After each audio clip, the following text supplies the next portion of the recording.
Hello everyone, কেমন আছো তোমরা সবাই? আশা করি খুব ভালো আছো, আমিও খুব ভালো আছি। তো আজকে আমরা পুরো ফ্যামিলি চলে যাচ্ছি গয়া, কারণ আমার দিদা দাদু রিসেন্টলি মারা গেছেন এবং আমার ঠাকুমা দাদু অনেক আগেই মারা গেছে। তা তাদের পিণ্ডদানের জন্য আমরা গয়া যাচ্ছি। ঘর থেকে বেরিয়ে গেলাম, একদম প্ল্যাটফর্মে পৌঁছে গেছি। তো এখানে জার্নিটা আমি তোমাদের সাথে একটু শেয়ার করব, কিভাবে আমরা গেছি, তোমরাও কীভাবে যেতে পারো। তো আমরা এখান থেকে বন্দে ভারত ধরেছিলাম, দুর্গাপুর থেকে একদম ডিরেক্ট গয়ার পাইনি। তো এখান থেকে একদম পাটনার আমরা বন্দে ভারত ধরেছিলাম। তো বন্দে ভারতের ভেতরটা তোমাদেরকে একটু দেখাই। খুবই সুন্দর একটা ট্রেন, আমি আগে চাপিনি, তো আমারও ফার্স্ট টাইম এটাই চাপলাম। ভীষণই ভালো একটা ট্রেন, ভীষণই পরিষ্কার। মানে ট্রেন মনেই হচ্ছে না, মনে হচ্ছে কোনো একটা আমি মেট্রো যেরকম হয় মেট্রোর মধ্যে চেপেছি। আমি কত তাড়াতাড়ি পৌঁছে গেলাম, জাস্ট কি বলবো, না বসলে বোঝা যাবে না। এবং নিট অ্যান্ড ক্লিন চারিদিকে, মা দাদা বসে আছে। আমরা সিটটাও খুব ভালো পেয়েছিলাম। দেখো ওপরে যে গ্রিনগুলো দেখছো, এখানের মধ্যে সব কিছু লেখা থাকে, যে টয়লেট যদি এনগেজ থাকে সেটাও লেখা থাকবে, টয়লেট খালি থাকলে সেটাও লেখা থাকবে। তো সেটা থাকতে থাকতেই তোমরা বুঝে যাবে। তো প্রথমেই আমার কাছে চলে আসে একটা জলের বোতল এবং চলে আসে স্ন্যাক্স কিছু। তুমি চাইলে খেতে পারো, কফিও বানানোর জন্য ওখানে সব রকম ব্যবস্থা করা থাকে। আমরা ঠিক চেপেছিলাম বিকেলের দিকে।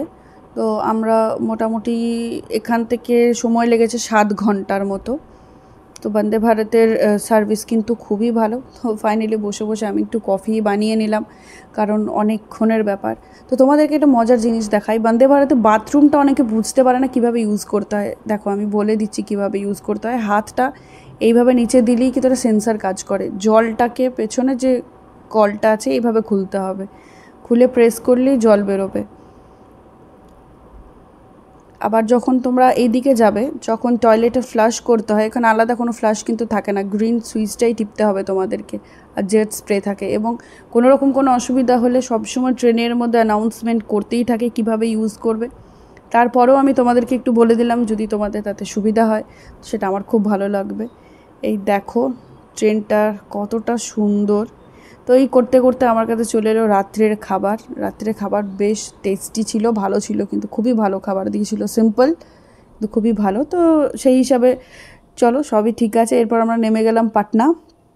পাটনায় একদিন স্টে করে পরের দিন সকালবেলায় হনুমান মন্দির, যেটা সবথেকে বড় হনুমান মন্দির আছে পাটনা একদম স্টেশনের বাইরে, সেখানে আমরা গেলাম, হনুমানজির দর্শন করলাম আমি, মা, বাপি, দাদা সবাই মিলে। এরপর আমাদেরকে যেতে হতো গয়ার উদ্দেশ্যে। এখান থেকে আমরা আরেকটা বন্দে ভারত নিলাম, একদম পাটনা টু গয়া। তোমরা এইভাবেও আসতে পারো, বা আরও অনেক প্রচুর ট্রেন আছে। আমরা ওই টাইমে ট্রেন অ্যাভেলেবেল পাইনি, যে কারণে আমাদেরকে বন্দে ভারত প্রেফার করতে হলো। তো ট্রেন থেকে নামার পরেই তোমরা সোজা হেঁটে চলে আসবে যেদিকে সবাই যায়। কোনো অসুবিধা হলে জিজ্ঞাসা করবে, সামনেই আছে ভারত সেবাশ্রমের একটা অফিস, যেটা ট্রেন থেকে নেমে পরেই তোমরা পাবে। এখান থেকেই ওরা অটো প্রোভাইড করে দেয়। তোমরা নিজেরা দিতে চাইলে দিতে পারো পিণ্ড, বা আমরা যেমনি ভারত সেবাশ্রমের থ্রুতে দিয়েছিলাম। তো এখান থেকে আমরা একদম পৌঁছে গেলাম ভারত সেবাশ্রম। এখানে এসে তোমাদেরকে অনেকগুলো কাজ আছে, সেটা আমি বলে দিই। এসে আগে তোমাদেরকে অফিসে কথা বলতে হবে, কিভাবে কি করতে হয়, কত টাকা লাগে, কি লাগে। তো দেখতেই পাচ্ছ প্রচণ্ড ভিড়, আমরা তো ভাবেইনি এত ভিড় হবে। আর সাংঘাতিক একটা গরম পড়েছিল তখন। ভিডিওটা আমি বেশ কয়েক মাস পরেই পোস্ট করছি। তো দেখো চারিদিক এগুলো হচ্ছে ওপরের, এগুলো সব ঘর, তোমরা চাইলে থাকতে পারো। আমরা হোটেলেই ছিলাম বাইরে, কারণ এই টাইমে প্রচণ্ড ভর্তি ছিল, ফুল একদম। আর এখানে এইভাবে লাইন দিতে হয় সকাল থেকে, যারা যারা পিণ্ড দেবে সেই হিসাবে পুরোহিত ওনারাই ঠিক করে দেবেন কি করতে হবে, কত টাকা দিতে হবে, সব ওনারা বলে দেবেন। তো সেই দিনটা আমরা একটু রেস্ট নিয়ে ঘুরতে চলে গেলাম, একটু সাইড সিন করে নিলাম। খুব ভালো ভালো দেখার জায়গা আছে, আপনারা যারাই যাবেন সাইড সিন অবশ্যই করবেন। আমি যতটা পেরেছি ভিডিও করার চেষ্টা করেছি, কিন্তু সবটা আমি ভিডিও করতে পারিনি। তো এইগুলো খুবই কাছাকাছি একটা জায়গা, একটা অটো ওখান থেকে আপনারা ভাড়া করে নেবেন, খুবই নমিনাল একটা টাকা নেয়, এমন কিচ্ছু বেশি চার্জ নেয় না। তো সেখান থেকে আপনারা চাইলে একটু ঘুরে চারিদিক দর্শন করে তারপর এসে রেস্ট করতে পারেন। আমাদের ঘোরা আপাতত কমপ্লিট হয়ে গেছে।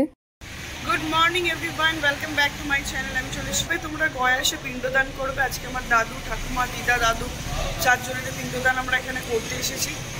কিভাবে করবে, কত টাকা লাগে, কিভাবে কথা বলতে হয়, কাদের সাথে কথা বলতে হয়, সবটাই তোমাদেরকে দেখাবো। চলো। যেদিন আপনারা পিণ্ড দেবেন সেদিন আপনাদেরকে একদম স্নান করে রেডি হয়ে সকাল সকাল এই জায়গাটাতে এসে লাইন দিতে হবে।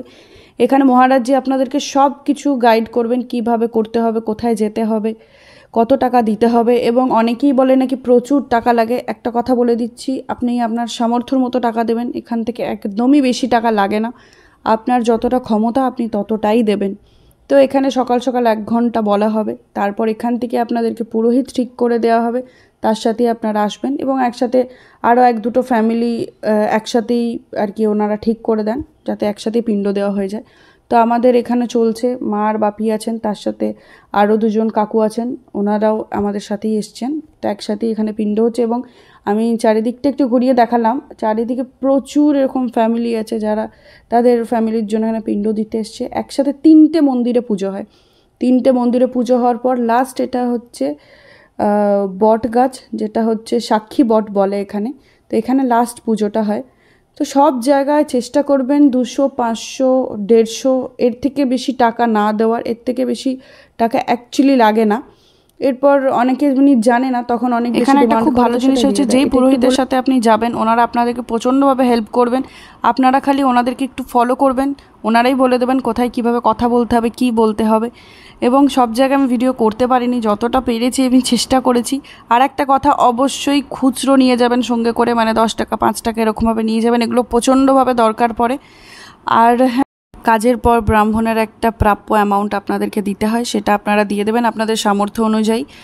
তো সব কিছুর পর আমরা আবার ঘুরে চলে এলাম ভারত সেবাশ্রম। এখানে খাবারের ব্যবস্থা আছে, আপনারা এসে এখানে খাবার খেতে পারেন। এখানে ভোগ হয়, তো আমরা এখানেই খাবার দাবার খেয়ে নিয়েছিলাম। এরপরে আমাদের বেরোনোর ছিল। কাজ খুব ভালোভাবে হয়েছে। আমার 2টো খুব কাছের মানুষকে আমি পিণ্ড দিয়ে এলাম, তারা ভালো থাকুক এটাই চাই। দেখা হচ্ছে পরে।